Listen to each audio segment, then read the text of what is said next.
Clinical and applied portion of the stomach. Stomach के लिए एक गैस्ट्रोवर्डिंग होता है, enteron is related to the stomach and intestine. ठीक, पेप्टिक और गैस्ट्रिक अल्सर बहुत कॉमनली पूछा जाता है भाई। तो देखो ऐसा है, जो ये जे शेपेड है, अंदर देखोगे इसके अलोंग जो है कैनाल है, गैस्ट्रिक कैनाल कहते हैं उसको, रिजेस होती हैं। तो gastric canal along the lesser curvature, इस एरिया में ज़्यादा चांसेस होते हैं गैस्ट्रिक अल्सर्स के along the lesser curvature of the stomach. एक होता है ड्यूडेनल अल्सर, जिसको हम एक्चुअली पेप्टिक अल्सर्स के नाम से जानते हैं। पेप्टिक अल्सर्स का ज़्यादा फिक्स्ड पॉइंट नहीं होता, it may even outside the stomach. Duodenum में भी होता है, नीकल्स डायवर्टिकुलम में भी पाया जा सकता है ये। तो most common site of peptic ulcers क्या बताओगे? First part of the duodenum. अच्छा, पेप्टिक अल्सर्स का एक और ब्लड ग्रुप रिलेशन भी है। किस ब्लड ग्रुप में कॉमन है? Peptic ulcers are more common in blood group O, right? Okay. Hyposthenic personality कहते हैं लॉन्ग एंड थिन बंदों में स्टमक इलोंगेटेड होता है। याद रखने के लिए बता रहे हैं, एक्चुअली पूछा जाता है हाइपोस्थेनिक एंड हाइपरस्थेनिक बंदे। पर्सनालिटी हाइपरस्थेनिक मींस रोग पर्सनालिटी, हैवी बिल्डअप, है ना, चौड़े बंदे, तो उसी तरह का स्टमक होगा। तो जो हाइपोस्थेनिक है उसमें लंबा सा स्टमक रहेगा, और जो हाइपरस्थेनिक है उसमें थोड़ा चौड़ा हो जाएगा, इन वाइडर हो जाएगा स्टमक, बड़ा हो जाएगा।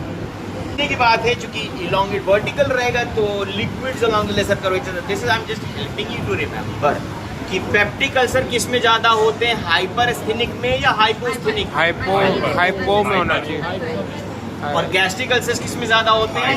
हाइपो। तो इसलिए बता रहे हैं, अगर इलोंगेटेड होगा तो एसिड इसे रस बेथ करके जाएगा, लेसर कर्वेचर को बेथ करता हुआ जाएगा। सो लेसर कर्वेचर पे गैस्ट्रिक अल्सर ज्यादा हो रहे हैं, यानी हाइपोस्थेनिक में गैस्ट्रिक अल्सर ज्यादा होंगे बंदे में। और हाइपरस्थेनिक जो पर्सनैलिटी है, हाइपरस्थेनिक वाले में क्या होगा, स्टमक थोड़ा सा बेंट हो जाएगा, ऐसे टिल्ट होगा, क्योंकि चौड़ी बॉडी है, हैवी बॉडी है, हेल्दी, तो ये ऐसे हो जाएगा, टिल्टेड हो जाएगा। तो HCl will start collecting here, all sort of enzymes also.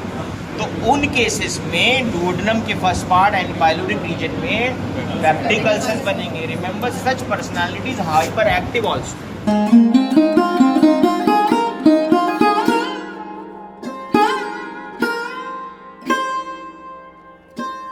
Gastroesophageal reflux के भी बता दें, यहाँ पे जब एसिड भर जाता है तो obviously stomach regurgitates back into the lower portion of the oesophagus, यानी कि गाढ़े करने तो ईसोफेगस में एसिड जाने लगेगा, खट्टी डकार जिसे कहते हैं। तो उससे क्या होता है, the stomach mucosa is well prepared to sustain acid with a pH of around 2 throughout the life.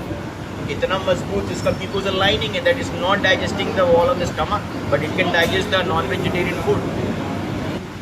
But the wall of the epithelium of the esophagus is not mature enough to sustain that acidic burns. So when it goes inside the lower end of the, it actually burns and erodes the epithelium of the esophagus, and that is called Barrett's esophagus, है ना? उसमें क्या होता है, the lining epithelium of the lower end of the esophagus undergoes metaplasia. Transformation in epithelial cellular shape and structure of a cell is called metaplasia. That is a pre-carcinogenic sign. Think for esophageal carcinoma.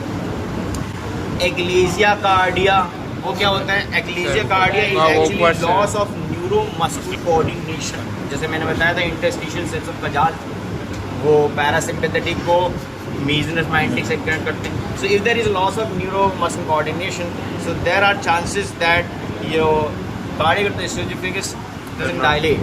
So food will start collecting and liquids may dribble down, but the food collects here, and that's the ballooning of the lower end of the esophagus. That's called eclasia cardia. In case of barium swallow, this will appear as a parrot wheel appearance. And if you have to visualize the gastric ulcer, if you visualize that you have to take a barium meal X-ray. Barium meal में you can visualize the ulcers in the stomach. And one more thing, at the level of this first part of duodenum, you will find is a separated out cap-like structure in the barium meal that is called the duodenal cap. Carcinoma stomach की बात करें तो carcinoma stomach के 2-3 points हैं. One thing is lymphatic spread, तुम्हें बताया. ट्रॉजर sign important है. विरकाव knows important है. And it is more common in which blood group? Blood group carcinoma CA. याद रहेगा. तो हमने बहुत कुछ कर लिया है, सारी चीज़ें भी गॉन थ्रू.